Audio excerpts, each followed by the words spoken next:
I was recently watching, once again, the Incredible Hulk movies, the latest ones from Marvel. What's wonderful about that is that in many ways it's a great image for what we think about anger in real life. Here you have this person who's overcome with anger and they turn into this green monster.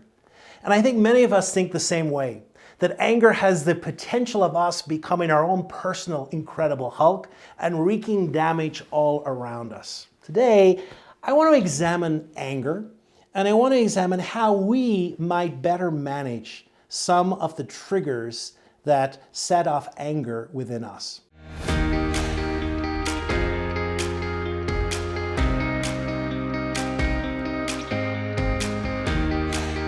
Today I want to share with you 7 tips for better managing your anger. But before I do that, I want to reframe the conversation initially. Because so often we think of emotions as good or bad, but really that's not the way to look at emotions. Emotions are a response to something that is happening to us. They are all of value. None of them are good or bad, they just are. And so when we demonize anger, one of the problems we have is that we never really explore it fully. We just say that's a bad emotion, we shouldn't have it. And yet anger is there for a purpose. Anger serves a purpose. Now what purpose does anger have?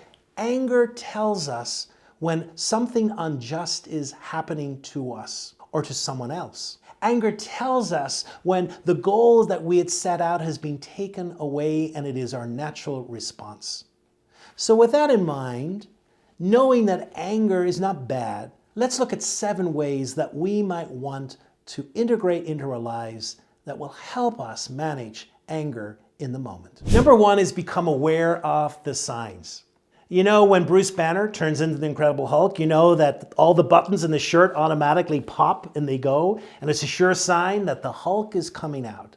Well, within each one of us, there are signs as well that we have been triggered and that anger is there. So the first way is to befriend some of the physical signs that anger is happening within us, that help us notice that we've been triggered and that anger is the response. So think for a minute. When you have the emotion of anger, what are some of the physical signs? I know for me, it's a tension in my body. I can feel my fist starting to clench. I can feel a redness in my skin as blood rushes. I feel hot. I feel like a pressure cooker. I feel my heart beating. What are some of the signs that you have been triggered for anger? Are you able to list them? And more, are you able to notice them?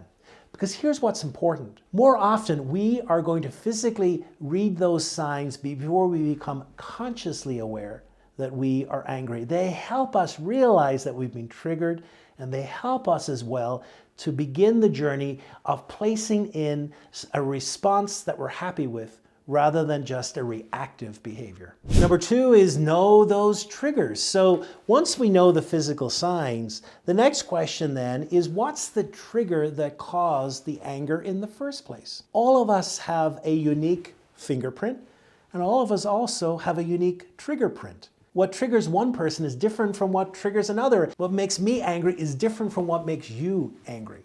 And so what's important is to learn some of the repeatable triggers that happen. What are the triggers that cause anger within you? Number 3 is then the invitation to go deeper. Now that we know the physical signs, now that we know some of the triggers that have caused the anger, now it's to ask some of the deeper questions. Why is that a trigger for anger? What value, what deep value is being triggered in that moment?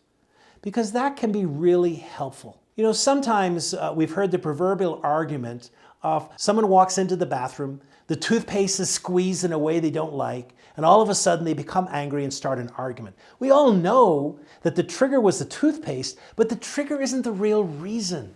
There's something deeper. Maybe something's been festering, and that was the feather that broke the camel's back. And so therefore it becomes really important to go deeper in the journey, to ask the question, what value is being violated? What's the deeper story going on that causes me to be angry in this moment? Number 4 is to find ways to disengage from the anger and to remain calm. Now, there's a number of different practices that you may want to consider. All of them tend to be based upon breath and the importance of breath, to get in touch with our breathing. And therefore, in the moment when you've been triggered, to take a few deep breaths. A second way may be to add some physicality, to get up, to walk away. You know, some people say, I'm so angry at this moment, I just need to disengage, take some breaths and get away, go for a quick walk. That can be really important because at the end of the day, we don't want to do something that we'll regret. We don't want our emotion to be destructive. We want our emotion to be constructive.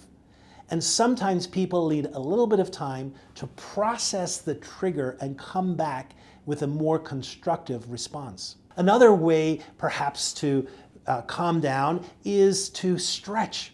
You know, very often I said that one of the physical signs for anger is the fact that we become more tense. So maybe stretch, maybe to become aware that we are tense, maybe to roll our shoulders a little bit or our neck, because so often we hold tension in our neck and our shoulders and also in our jaw. And so try and release some of that tension, that built up tension, by stretching those out can really help us move out of the anger that we are feeling. And then number 5 is find a way to have the missing conversation. And what I mean by the missing conversation is sometimes when we are triggered, sometimes when our anger comes, what it really is pointing to is the need for a difficult conversation, the need for us to express something that we're not happy about. And sometimes in the moment when we're triggered is not the moment to have that conversation. Maybe we're so triggered, feeling so angry, we need to go out for a rest, we need to think about it a little bit.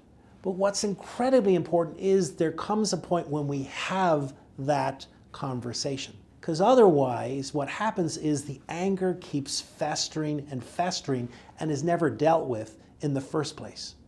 So find a time to have that difficult conversation.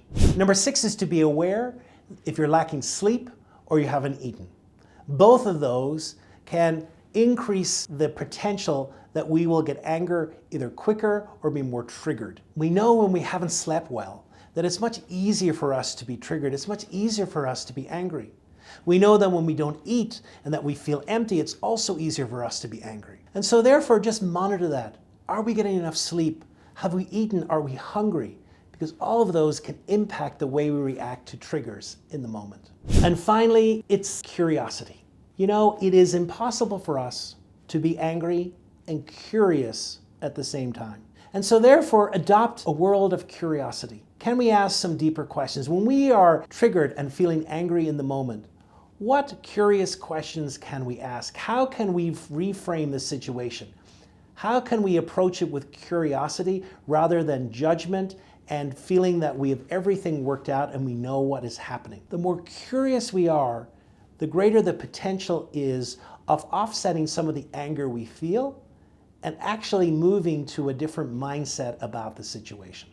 I'm always amazed when Bruce Banner turns back into his human form after becoming the Hulk. There's always this moment of, oh no, what did I do? And sometimes anger can feel like that. Sometimes we become the monster. Sometimes we do things that we regret.